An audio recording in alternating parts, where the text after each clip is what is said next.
Now, I'll say to this.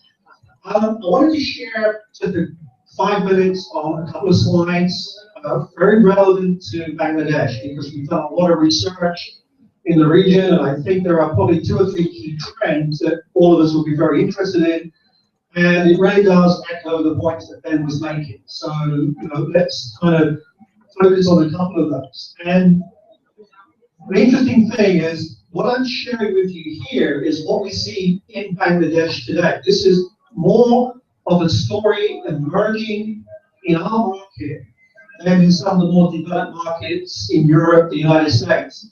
Asia Pacific, and predominantly what we see in India and South Asia, is this tremendous push to what we call point of interaction, whether it's online, mobile, with an app, or in store.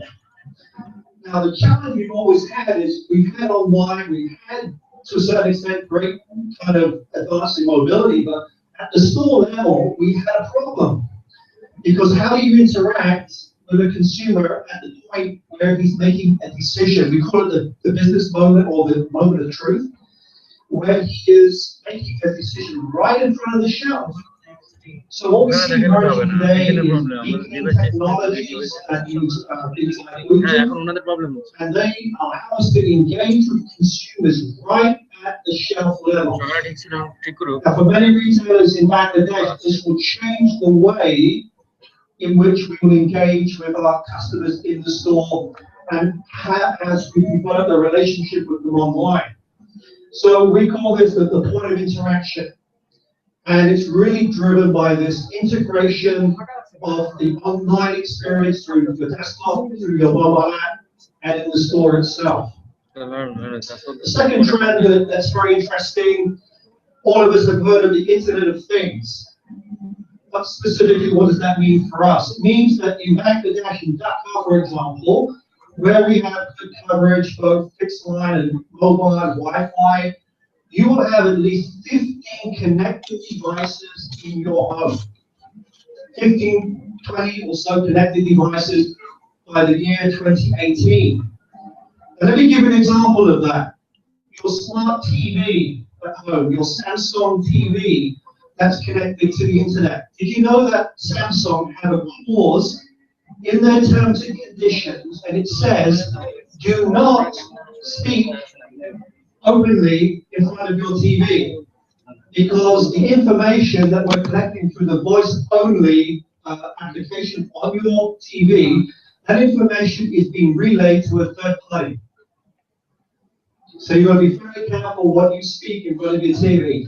Actually, Samsung say that they don't use that data, but you can imagine, what could happen when that information, whether it's your TV or whether it's an interactive device in your microwave oven, it's going to be pushing a lot of information out onto the internet.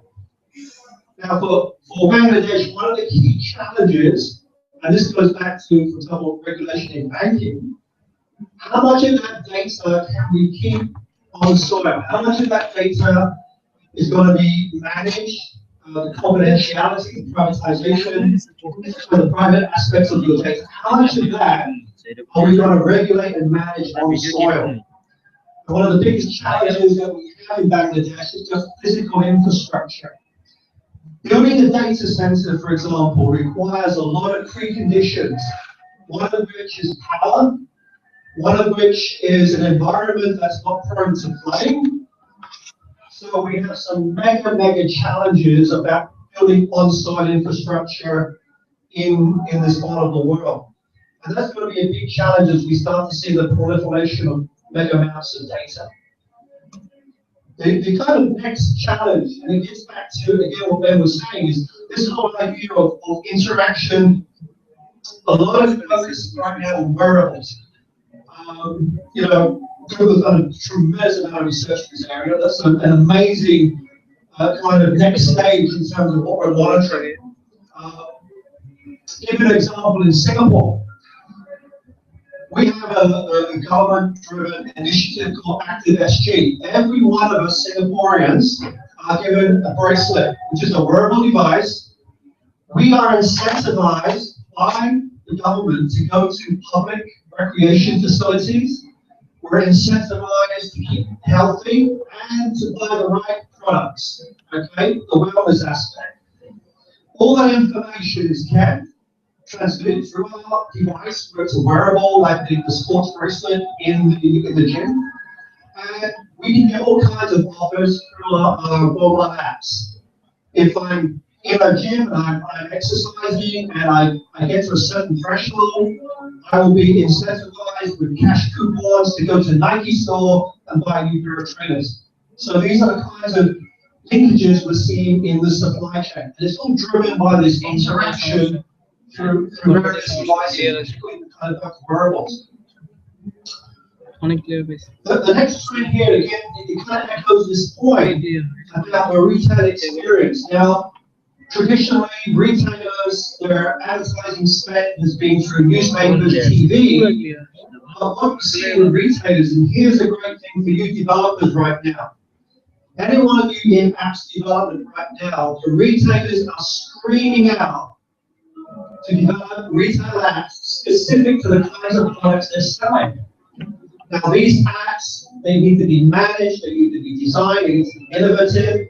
This is creating a tremendous market opportunity. Again, in Bangladesh, we're seeing a tremendous push in this area, building these kinds of apps that retailers use, the likes of producers like Procter & Gamble or Unilever.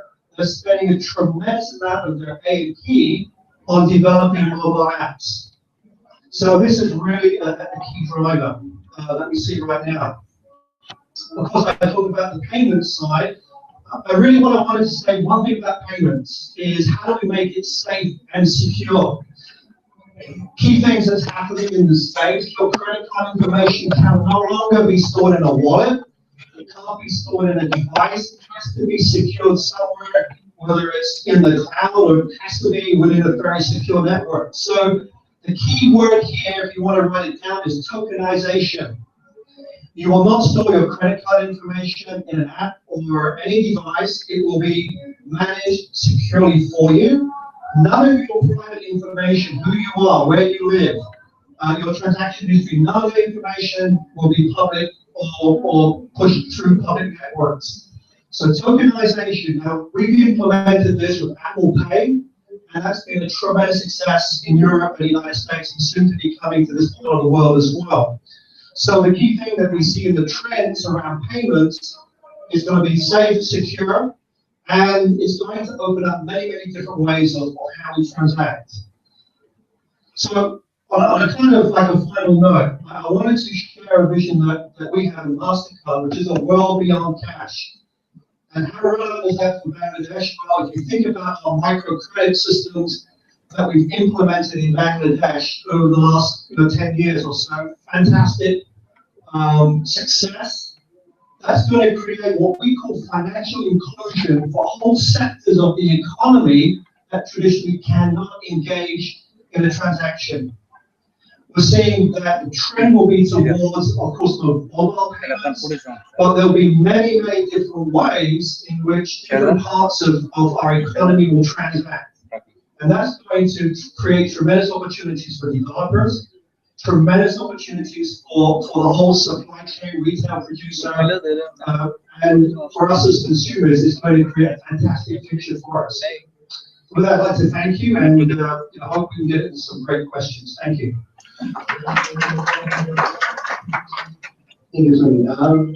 Thank you very much for your presentation again. And I think we already have a lot of questions in the house, but before I get into more questions, I'd like to get understand as to what kind of audience we have here, although I do can guess by looking at selfie. Raise your hands if you are a company who's currently using digital media to advertise or to use any tools to enable your businesses. So if I could rephrase my question again, like, is your company involved into using digital media at any forms? Please raise your hand. Great. And how many of you consider yourself really considering to use digital media in 2015? So my question would be, how many of you are here building digital media solutions for your clients? Great. So I also understand that there's more consumers here than the producers of those different productions of apps or maybe client solutions. So I think I'll like to start discussions by sort of taking from what Ben discussed. And one thing I picked up in his presentation was the zero moment of truth factor, which I think is very important. And I think the whole idea of zero moment of truth, in my understanding, really indicates and sort of has a big importance in the use of traditional way of monitoring.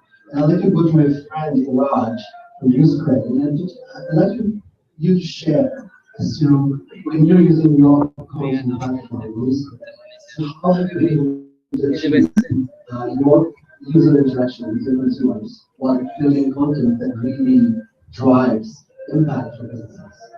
Sure, thanks. It's a great question. I'm just going to back up for 1 second, and I'll answer sort of the content piece and how that fits in. Just a quick show of hands, how many people here are marketeers?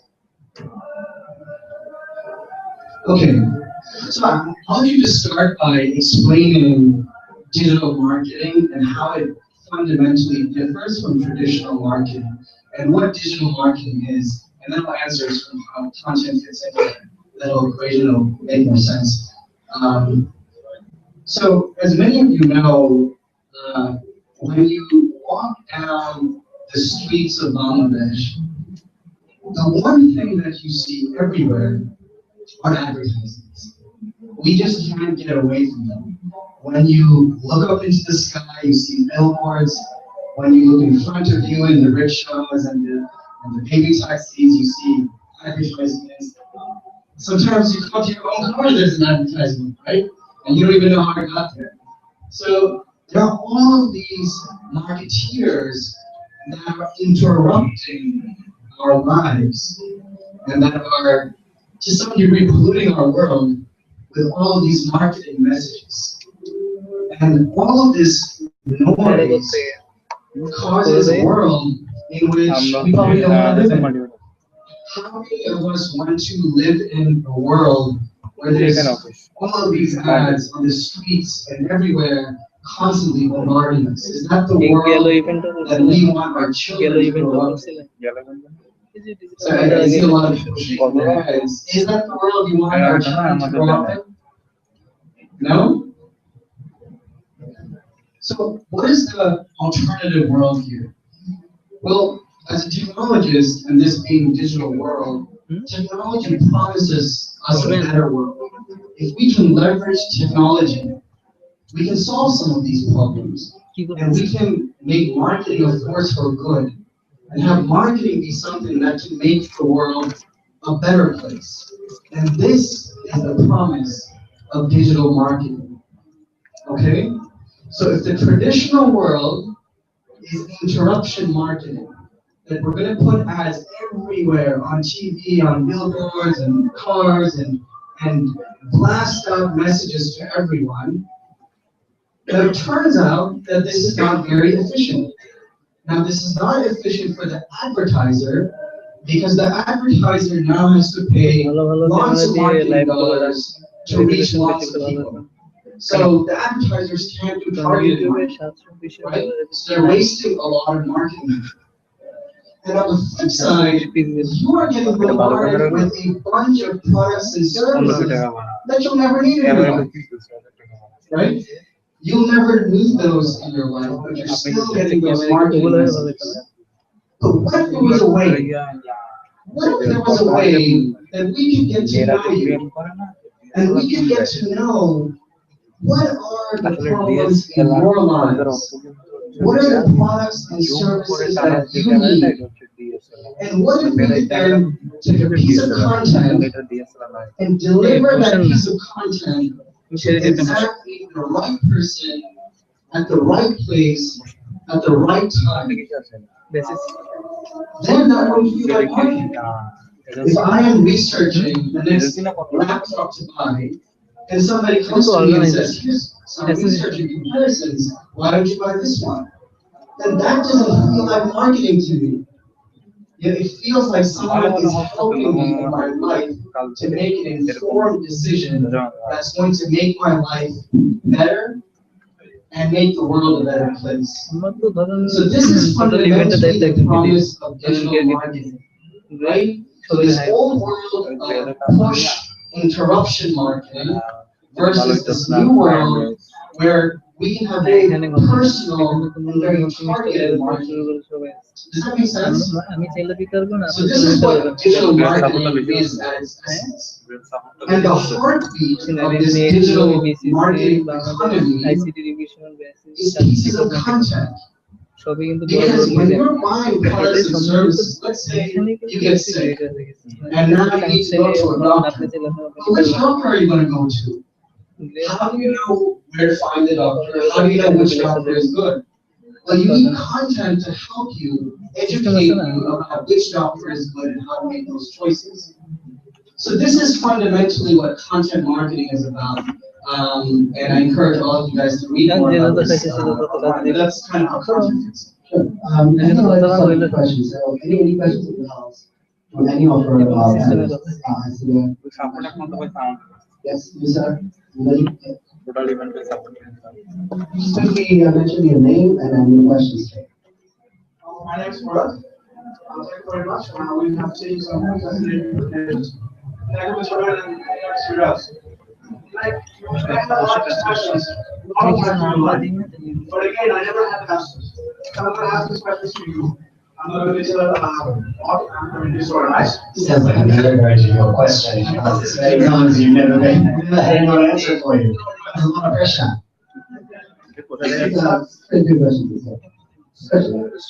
Like we have seen more digital forms. Lots of aspects. But one thing was missing throughout the presentation was human. I mean, look at the example that you started with, Jesper. We have seen a father holding his son in the ear, trying to move around. And you created a barrier. You see, he was trying to concentrate on the screen. The question is, like, while trying to, take a picture or capture a shot, what if something goes wrong with the key? So, with the renovations, all things, how do you deal with the safety? And security has been a major concern too. Yeah. I think I understand the question. So the question is about how the technology is used to make our life. And I think safety is at stake. Sure. Speaking after that, I think we all much understand. But I'd like to get into a more detailed question on the digital media and digital marketing aspect. I think that technology, because my answer for them was basically actually being able to share more with that particular person's individual lifestyle, it actually increase spreads and companies and relatives. And that's what we capture. That's how I see it. But I think that's probably a long conversation. If you think that you add to that if you want. It is a difficult question. It's difficult to sort of pin down exactly what you're asking. Is it if it's a public safety thing or if it's a privacy thing? I think there's probably a little bit of both there. From a public safety perspective, I've honestly never heard that question before with regards to technology. So I don't necessarily have a view on it. I don't think that there's a lot of technology that's being developed that is putting a lot of people at risk from a physical standpoint. To be honest, I think it's a little bit of a long time to draw, a picture of it, getting a photo taken or Google Glass and saying that that's free without information. But privacy is a very, very issue. So privacy is something that Google takes very seriously, and I think that everybody in the room should take very seriously. I guess there's not a whole heap that I can say on this, given that I'm not a privacy specialist, I'm not a Google lawyer, I don't have the official company position. However, what I will say is that in our company, privacy is central to everything we do. And when I say central, I mean we have huge confidentiality sort of clauses in the way that we operate within our internal organisation, and we have a very, very real commitment to our users that their information will not be used in ways that is I guess a violation of their rights. There's a whole range of different sort of, technical aspects to that. And as I say, I'm not necessarily the right person to go into all the technicalities. But I will say this, that, all of the information that we use to target people is what we call non-PII data, so personally identifiable information. We do not use that. We don't use your name, we don't use your address, we don't use your email address. What we use is your, sort of IP, is your computer or your mobile device you're using, and then we sort of track what are the behaviours that you're exhibiting that allow us to then target you in a more meaningful way. To go back to your point previously, it really is about sort of delivering the right messages at the right time, but then also sort of running that fine balance between are we going too far with regard to privacy? And Google, as a company, I confidently say sits very, very, very far into the safe territory. It's a very important issue for us. And also, thank you for the question. I think just to set the tone for the house today, I think what we're discussing here today is the basics of the digital media marketing or getting into the digital. I think we have a very expert panelists here who will be able to ask more of the challenges that you're actually facing on a daily basis, the challenges that we in Bangladesh are currently facing, and how can we actually overcome ourselves, being at the receiving end or at the production end, and how you can actually address those problems. So I'm really encouraging you to ask any questions that will probably give us a better picture as to what we need to do and how we can move forward. So if I take one more question before we go to about this again. Any questions? I see there's a question there. Yes. Can I mic?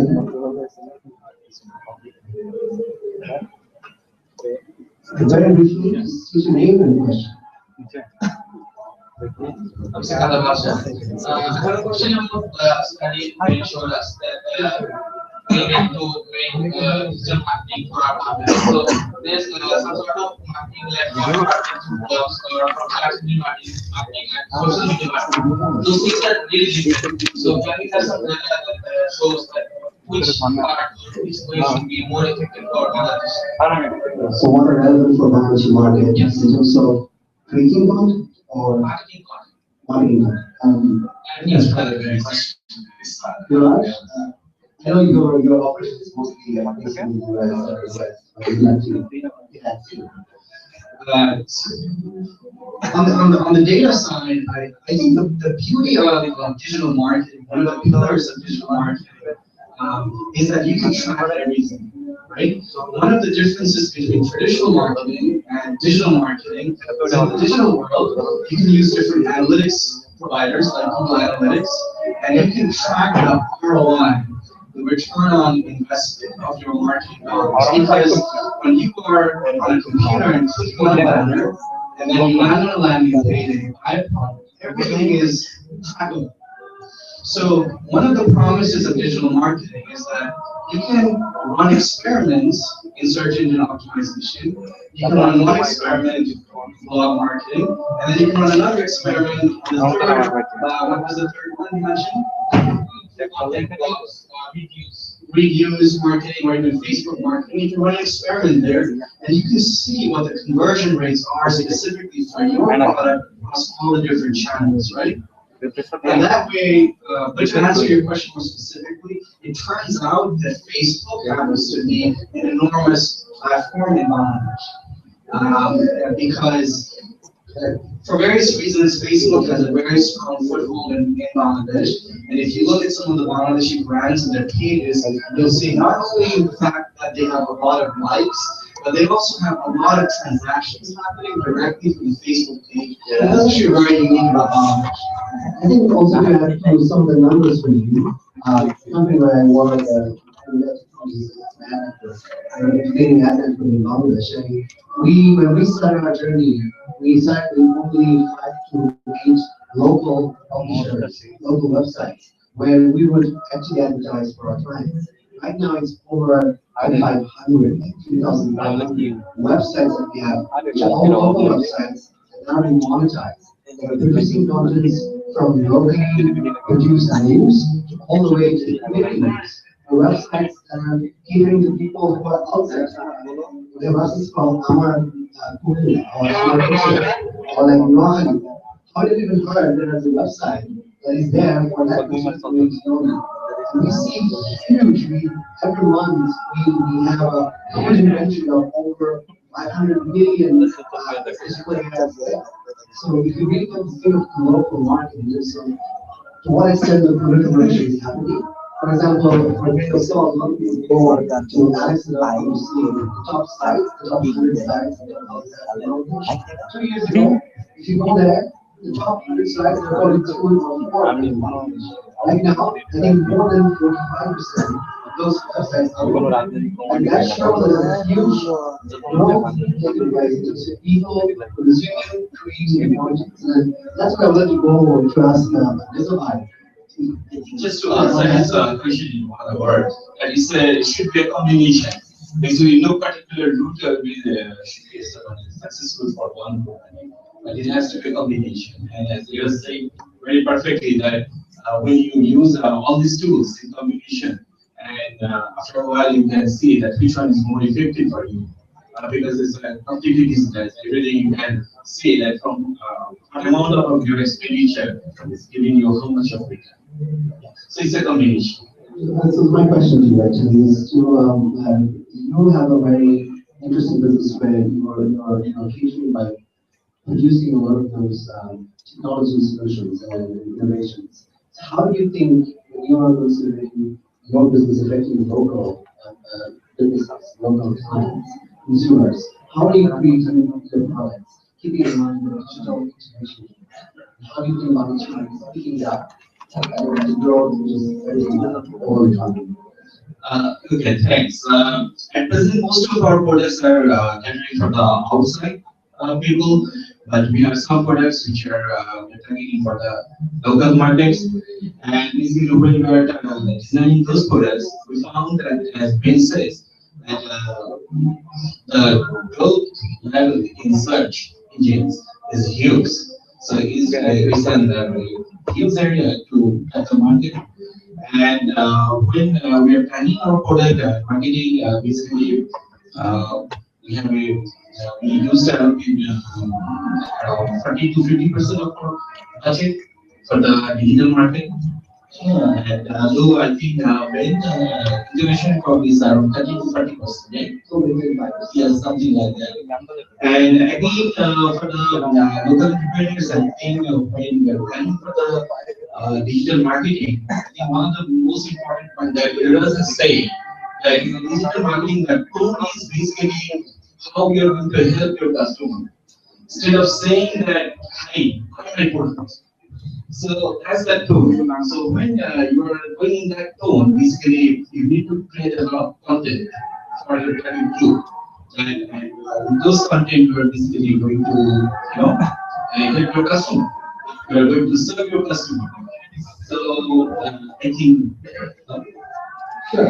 So I think the kind of understanding we're looking at is that so there are traditional marketing that's been taking place for a long time. Now there's a shift in. So what kind of is what we also actually Ben's friend here is that when you're showing your clients about this real flag, which is a real flag, it's not just a marketing image. How do you convert or influence somebody to really believe in that? I think a lot of people don't believe that the traditional factors of marketing actually are not even close to how ceremonies you can have marketing or advertising online. Sure. So that's actually a really, really good question. So the reality is that Google is, has a fundamental belief that the marketing messages that are shown on our results page, or the search results that an advertiser puts forward, should be really, really relevant.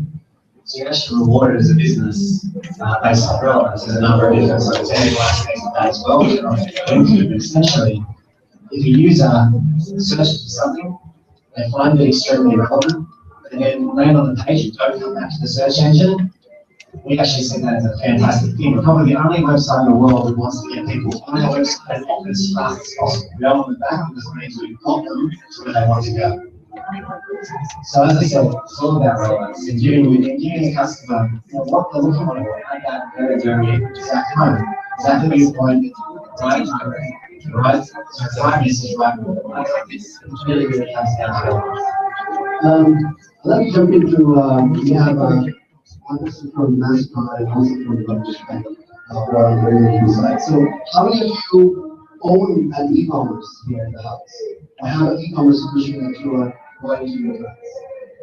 How many of you ever used an online e-commerce, e-commerce online, in Bangladesh to purchase something for yourself? That's a decent number, like 30%. And how many of you consider that Bangladesh e-commerce platforms that are available are fully catering to your need or the ease of purchase that you can get when you're buying online? How many of you think that it's a good service existing right now? Great. I think so. From many of our clients, and I'll ask this question to Asim Bhai, is that many of our clients complain, or the biggest complaints when it comes to, Tony also showed us how technology integration can actually impact greatly into e-commerce. But when we're actually transacting online, we oftentimes see that a transaction fails, and there's a huge fail rate compared to what we see in other countries. Now, I'm not holding any responsible for it, but I'm trying to find out, is it an infrastructural issue, or is it anywhere that is beyond our ability to change right now to where it is, in terms of reducing the fail rate so that we can encourage more people to do online transactions and grow the e-commerce industry? So is it anywhere in your knowledge as to how why it's happening? Thank you very much for the question.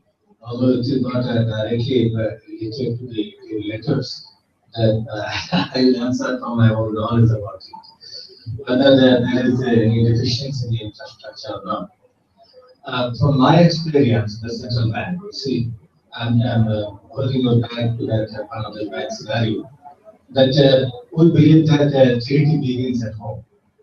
And in the banking sector, we see that people are not that much digitized. Once the high official of the government visited Bangladesh Bank 5 years back, and he said that Bangladesh Bank is the least digitized bank in Bangladesh. And within 5 years, we have taken a program to digitize the central bank and the banking sector as a whole. And now I can boast that Bangladesh Bank is the most digitized organization in Bangladesh.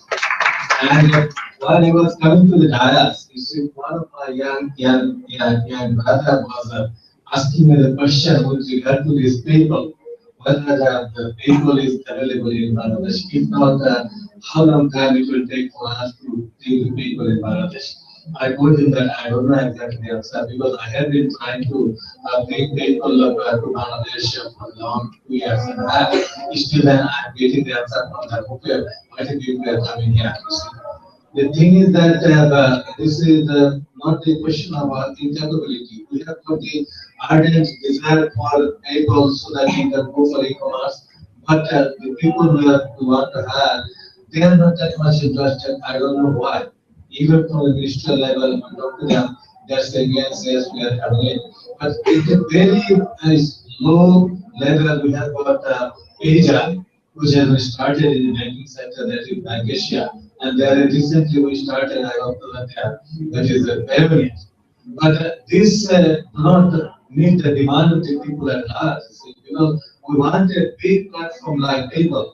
And I believe that within a year, I've been continuously making communication with the PayPal. And I believe that within a year or two, it will be possible for us to bring this PayPal. Once the PayPal comes in, the infrastructure will be there in my country. I don't think that there is ability among the people of my country who use this PayPal system. But the thing is that we do not have that much infrastructure right at this point. We will try for that one. Thank you very much. Thank you, sir. I feel like this discussion with Tony here. So you are from Mastercard, and I'm sure you have a lot of experience as to how your operations in Bangladesh are being affected or being impacted to those people who are trying to use online transactions. So can you give us some numbers to what extent people are actually using your Mastercard services to online and what's the scenario? I can't give you specific numbers, but I will tell you that we make significant investment in our infrastructure.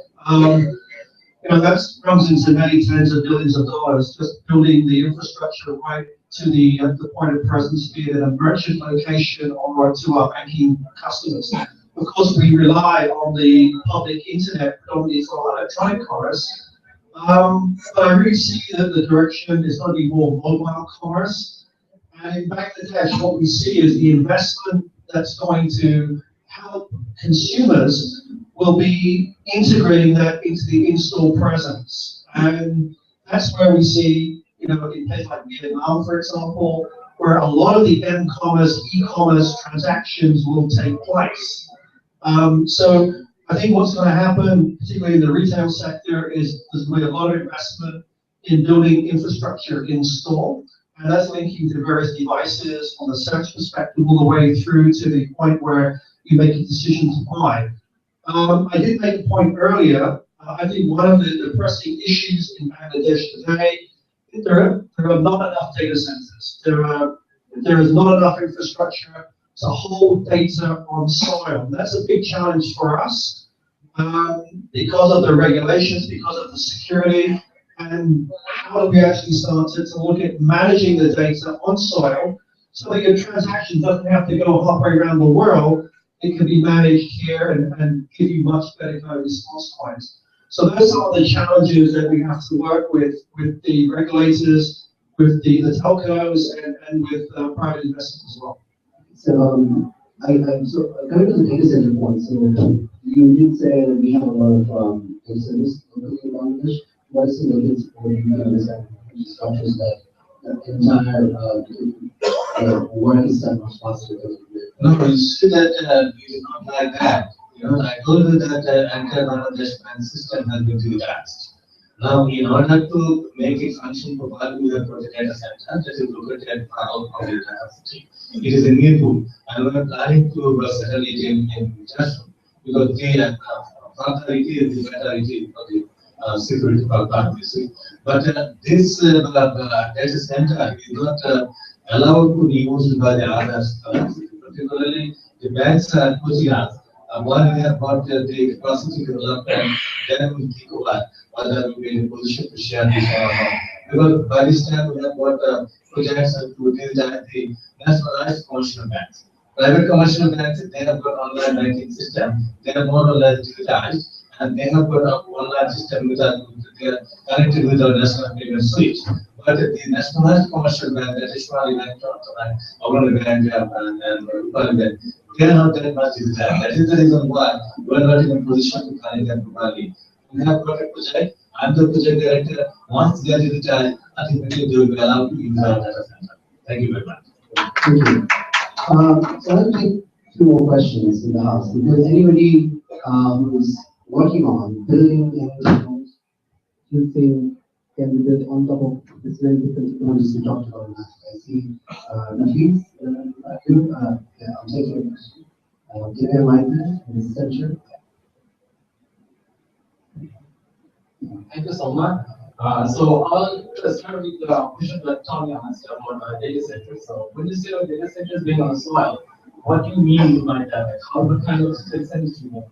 Basically, that's my interest there because my company as well working in data center and building infrastructure projects like municipalities and other governments projects. So I'd love to hear more about that. Thank you.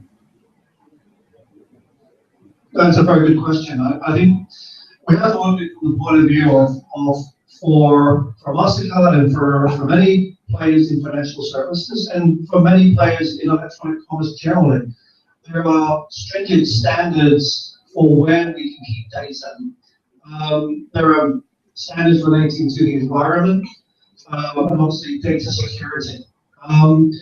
We have international standards, TIA standards, uptime standards. These determine where physically we can put a data center.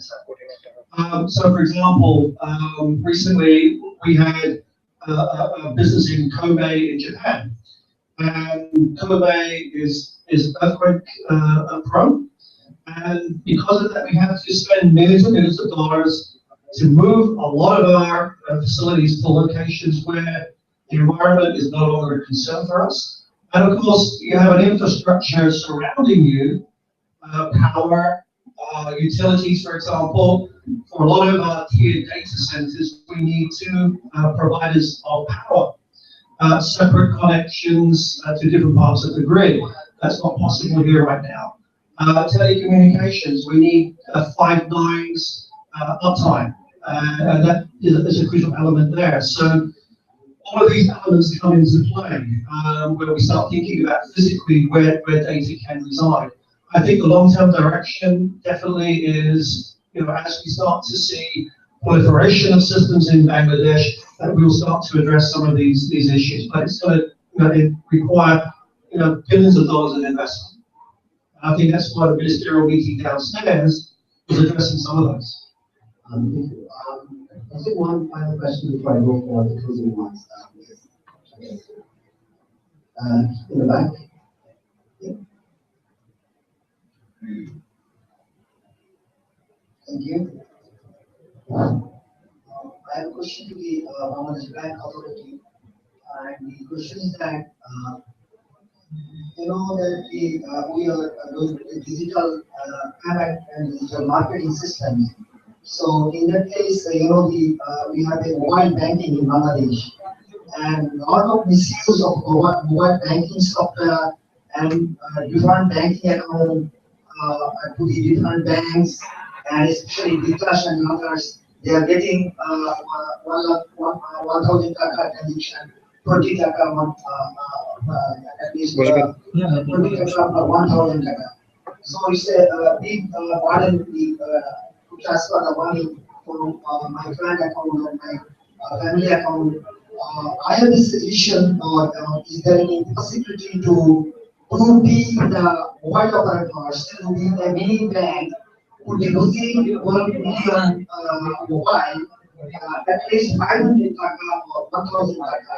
We can deposit in Bangladesh Bank to every mobile phone accounts, and we will transact this 1,000 taka to rickshaw, to shopkeeper, and to my child rickshaw, and not using just 1,000 or 2,000 as a main all the mobile operators. They can deposit in Bangladesh Bank as a security, and we can transact digital payments frequently in all the sector minimum payment. So as I know the Bangladesh Bank, they have an association of all the banks. They will observe these things, and because of they want to do all the money transaction for 1,000 and Thank you very much for the good question. You see that this mobile banking service, in fact, this is not the banking, it is banking service. The banking is done by the bank, and this mobile banking service is being given by bKash. I think you are referring to that one. And you'll be surprised to know that bKash has become so much popular within a very short span of time. I have got data with me that the mobile banking users now is 25 million users every day. 25 million users every day, you see. So we have also talked about the fraudulent activities around that thing in the mobile banking system. You know that while such a big, gigantic task are being accomplished, there may be some mishaps, but we have a strategy. The mishaps in consideration of their number is not very significant. Very few. Whenever we have got a CIBC, we have got a complaint center. If there is any complaint, we just immediately rush and then try to solve it. And another the proposal that we have given that we want to deposit some money to another bank so that ultimately it can be used by others. Normally, the regulators they do not give deposit of money. Normally, they make policies through the commercial banks, through the other banks, and they regulate the banks. Whether the banks are performing their duties, their responsibilities regularly, smoothly, and to the satisfaction of the customer, This is our responsibility. Our responsibility is not to go for the functionality of the individual customers. Thank you very much. Thank you. I think I'd like a question for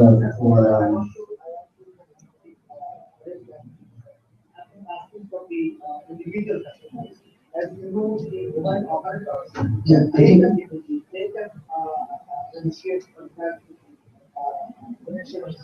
yeah. I think if I understood your question, yeah, I think you're actually proposing a new model. Yeah. Where you probably take it offline.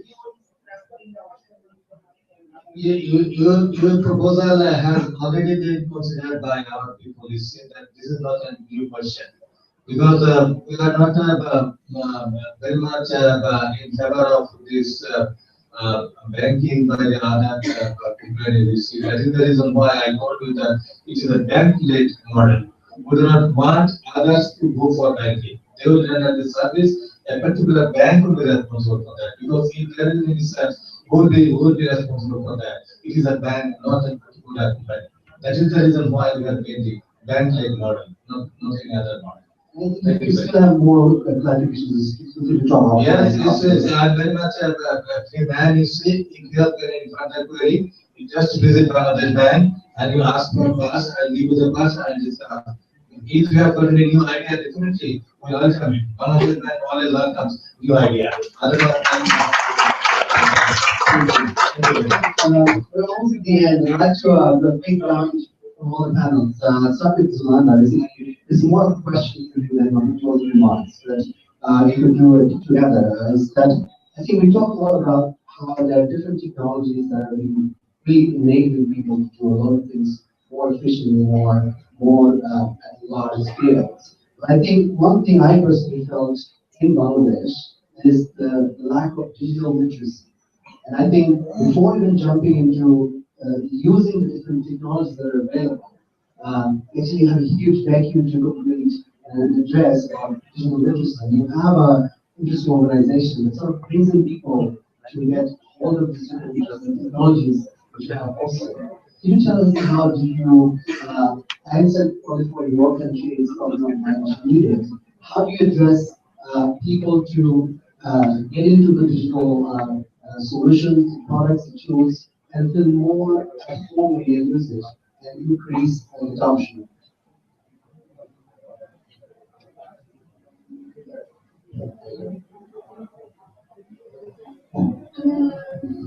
Well, what I do, I will start with children, because children are adopting it very fastly, of course. All this new technology, and this is what I do. I teach them even programming to make them understand what all these devices are about, so they can understand more about what computers can do for them. And then indeed it takes steps and steps, little steps to indeed teach children, teach, for instance, adults, really sit next to them and teach them about. I mean, we are, teaching elderly people also to use, for instance, the tablets or iPhones, because it's very hard for them sometimes. So yeah, it takes steps, it takes time, but just take somebody by the hand and just learn it and see how effective it also can be, and especially by the communication outside and also globally, of course. Raj, to take on this issue and how do you think we can address to sort of increase adoption of technology so that we can actually be in a situation where there's our digital resources we have. So what's your closing remarks? On digital literacy.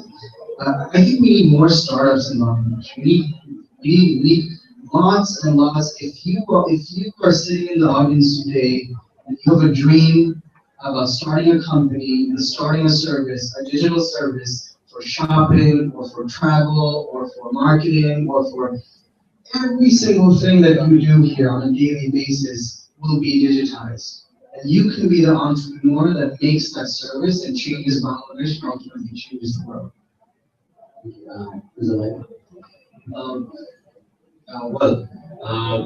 Yes, we had started, and that's right. But I think the figures that we have seen if you look at the number of members for Facebook from Bangladesh, that's amazing. And also the Facebook e-commerce also that have started in Bangladesh, that's also not bad. So I think opportunities are there. We just explore it. We are very mature.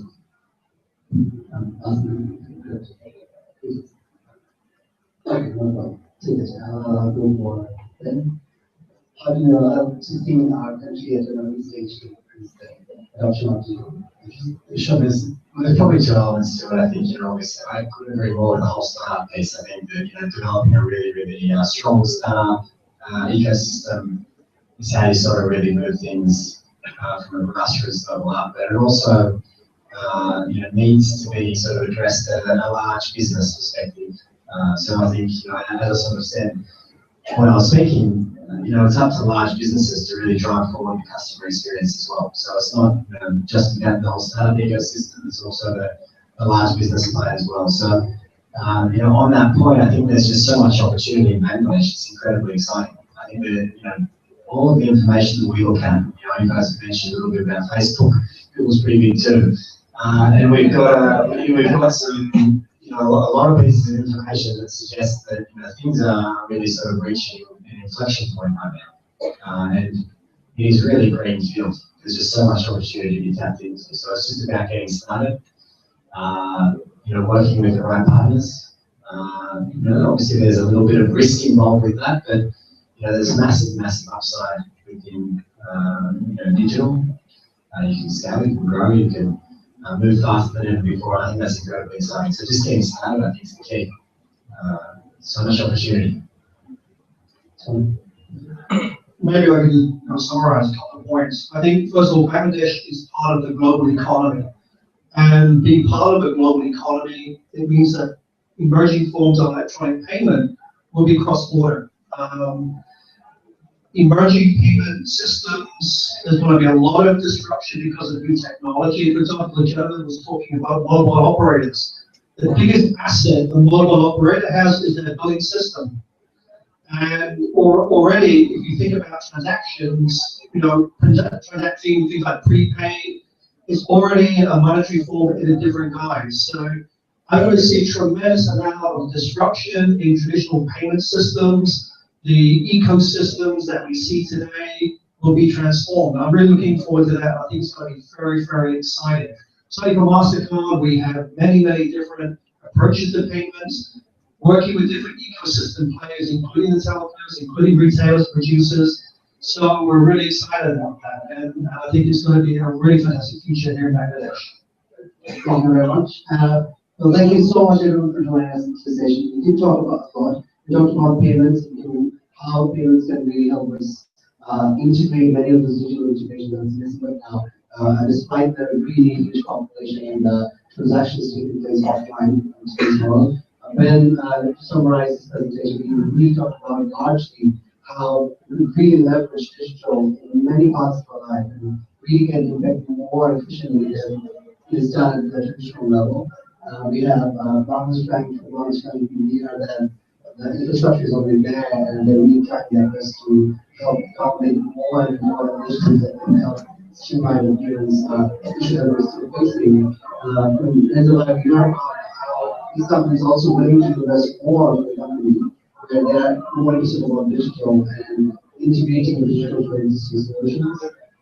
Samantha talked about how hard companies really reaching out to the bottom of the pyramid, actually going a ground-up approach where they're going to the young school children from actually help them adopt technology first, then they get to do more research in the years ahead to actually change the economy once here. And Viraj talked quickly about how it's not only about really considering or talking about these technologies that are available at our disposal, but also about starting it up. We probably need to really stop waiting for someone to go and take something for us or consider us starting something on ourselves. And I think that's one of the biggest advantages of Bangladesh. We have 160 million people, and if there's anything that we can actually make out of this 160 million people, is to bring amazing solutions and products that can address many of their everyday challenges. So thank you so much, all panelists, for joining us. I really appreciate your valuable time.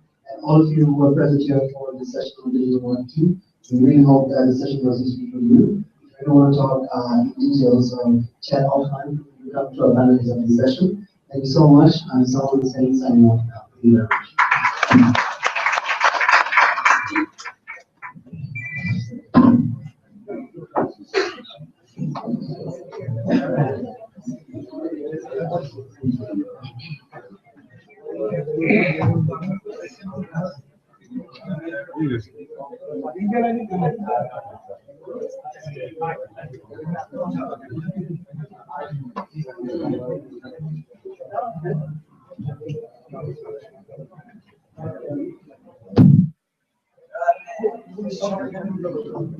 এই জিনিসটা কেন হয় রাখ রাখ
stop করে দিই দিলাম